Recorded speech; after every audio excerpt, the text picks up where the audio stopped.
కరగని లోకమే లోకమా. దేశవ్యాప్తంగా అందరినీ కలిచివేసే ఒకే ఒక వార్త ఇప్పుడు కరూరు తొక్కిసలాట.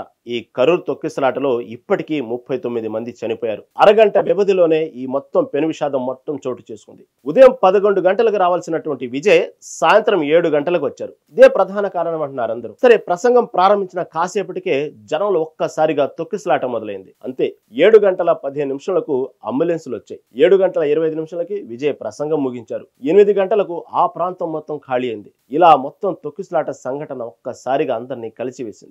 విజయ్ అక్కడి నుంచి 9:45 నిమిషాలకు ఎయిర్పోర్ట్కి వెళ్ళాడు. 11:50కి ఇంటికి కూడా చేరుకున్నారు. అసలు అక్కడ జరిగింది ఏంటి? ఎందుకు ఆ తొక్కిసలాట జరగడానికి ప్రధాన కారణం ఏంటి? ఆ ప్రాంతంలోని ఇంత భారీగా తొక్కిసలాట ఎందుకు జరిగింది? యాక్చువల్గా అక్కడ 10,000 మందికి మాత్రమే పర్మిషన్ ఉంది.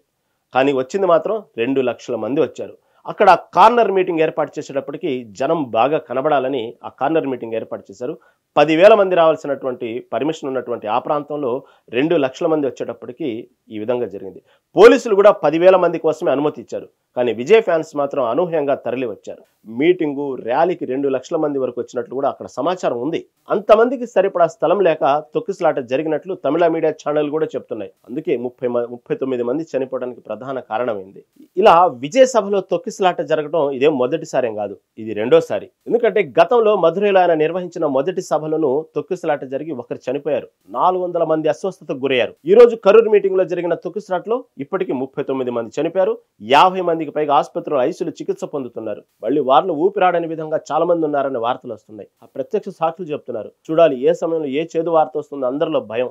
దీనికి ఇంకో కారణం కూడా చెప్తున్నారు. ఆ సమయంలో కరూరు తొక్కిసలాటకి ప్రధాన కారణం కరెంటు పోవడమేనని కూడా పలువురు సాక్షులు చెప్తున్నారు. అక్కడ కరెంటు పోవటం వల్లే ఈ విధంగా జరిగిందని కూడా చాలా మంది అక్కడ ప్రత్యక్ష సాక్షులు చెబుతున్నారు. అక్కడ విజయ్ ప్రచార వాహనం వద్ద చేరుకోగానే విద్యుత్ సరఫరా ఆపేయడంతో తొక్కిసలాట జరిగిందని కూడా చెప్తున్నారు. దీంతో పాటు తమ అభిమాన నటుడిని దగ్గర నుంచి చూడాలన్న ఆతృతతోనూ ఈ ఘటన జరిగిందని కొందరు చెప్తున్నారు. అటు భారీగా వచ్చిన ప్రజలను కట్టడి చేసేందుకు పోలీసులు లాఠీ చార్జీ చేశారు కాబట్టి అందువల్లే తొక్కిసలాట జరిగిందని మరికొందరు చెప్తున్నారు. సరే, ఇవన్నీ తొక్కిసలాట ఒకైతే మీకు తెలియదేముందిగా. ఇక రాజకీయ నాయకులు చెప్పేటువంటి విషయంలో ఇక అర్థం పర్థం ఉండదు. ఇక ప్రత్యారోపణలు, ఆరోపణలు ఇక మొదలైనవి. ఈ దుర్ఘటనకు విజయ్ ఆలస్యంగా రావడమే కారణమని డిఎంకే ఆరోపిస్తుంటే, అయితే తాము ఒక చోట మీటింగ్ పర్మిషన్ కోరితే ఇరుకు ప్రదేశంలో ఇచ్చారని టీవీకే తెలుపుతుంది. సభ జరుగుతుంటే ఆ రూట్లో అంబులెన్స్ రావడంతో దారి ఇవ్వాలని విజయ్ కోరగా తొక్కిసలాట జరిగిందని కూడా చెప్తున్నారు టీవీకే వాళ్ళు. ఈ రూట్లోనే అంబులెన్స్ వెళ్లేలా పోలీసులు కావాలని డిఎంకే పోలీసులు కలిసి ఈ కుట్ర చేశాయని కూడా టీవీకే భావిస్తుంది. ఇంత సంఘటన జరిగిన తర్వాత టీవీకే చీఫ్ విజయ్ ఆ ఘటనా స్థలికి వెళ్లాలా వద్దా అనే విషయంలో మాత్రం సమాలోచనలు జరుపుతున్నారు. పాపం అక్కడికి వెళ్తే వచ్చే సెక్యూరిటీ సమస్యలు, వెళ్లకపోతే ఎదురయ్యే రాజకీయ విమర్శలు ఎలా ఎదుర్కోవాలి అనే దానిపై పార్టీ నేతలతో ఇప్పటికే విజయ్ చర్చిస్తున్నారు. అటు మృతుల కుటుంబాలకు కూడా 20 లక్షలు, క్షతగాత్రులకు 2 లక్షల చొప్పున పరిహారం ప్రకటిస్తూ విజయ్ ట్వీట్ చేశారనుకోండి. తొక్కిసలాటలో 39 మంది మృతి చెందిన సంఘటనలో కూడా ఇటు ప్రభుత్వం కూడా నష్టపరిహారం ప్రకటించింది. వాళ్ళు కూడా 10 లక్షల వరకు ఎక్స్గ్రీషియా ప్రకటించారు. ఏదేమైనప్పుడు కూడా ఈ ఎక్స్గ్రీషియాలు అనేవి పోయిన ప్రాణం అయితే మళ్ళీ తీసుకురాలేవు కదా. కాబట్టి ఈ కరూరు తొక్కిసలాట ఘటనలో 39 మంది మృతి చెందిన విషయం తర్వాత గతంలో జరిగినట్టు కొన్ని విషయాలు ఉన్నాయి కదా. పుష్ప 2 విడుదల సమయంలో హైదరాబాద్ సంధ్యా థియేటర్ వద్ద జరిగిన తొక్కిసలాటలో ఓ మహిళ మృతి చెందింది.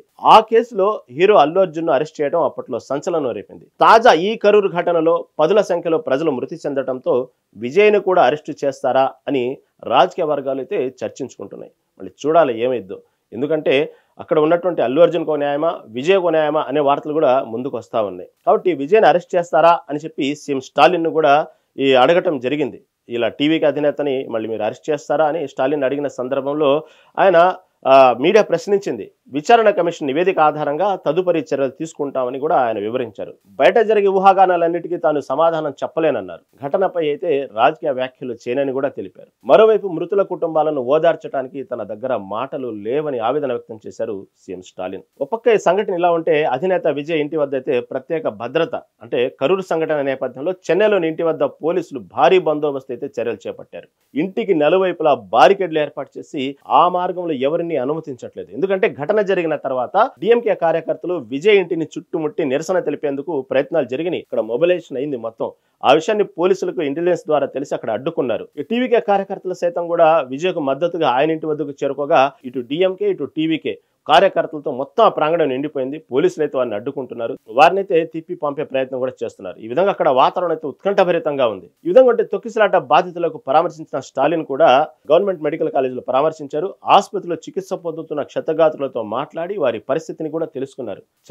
చనిపోయిన వారికి ఎవరైతే ఉన్నారో వాళ్ళు నివాళులు అర్పించి బాధిత కుటుంబాలను ఓదార్చారు. తర్వాత మీడియాతో మాట్లాడుతూ రాజకీయ పార్టీల సభల్లో ఇలా ఎప్పుడు జరగలేదని, ఇకపై జరగకూడదని కూడా అన్నారు. ఎందుకంటే దీన్ని రాజకీయం చేయాలనుకోవట్లేదు. ఈ టైంలో రాజకీయ వ్యాఖ్యలు చేసి దీన్ని నేను రాజకీయంగా వాడుకోవాలని అనుకోవట్లేదు. కాబట్టి క్షతగాతులు త్వరగా కోలుకోవాలని ప్రార్థిస్తున్నానని కూడా స్టాలిన్ చెప్పారు. కాబట్టి ఇంకొక మంత్రి అయితే ఆ జరిగిన తొక్కిసలాట ప్రాంతానికి వెళ్ళి అక్కడ దానికి సంబంధించినటువంటి విద్యాశాఖ మంత్రి అనుకుంటా మహేష్ అక్కడ పరామర్శించి బాధిత కుటుంబ సభ్యుల ఆర్తనాదాలు, అక్కడి హృదయ విదారక పరిస్థితులను చూసి ఆయన ఆపుకుని ఒక్కసారిన బోరున ఏడ్చేశారు. కండిషన్స్ పాటించండి చెప్తా విన్నారా అంటూ విలపించారు అక్కడ పాపం ఆయన.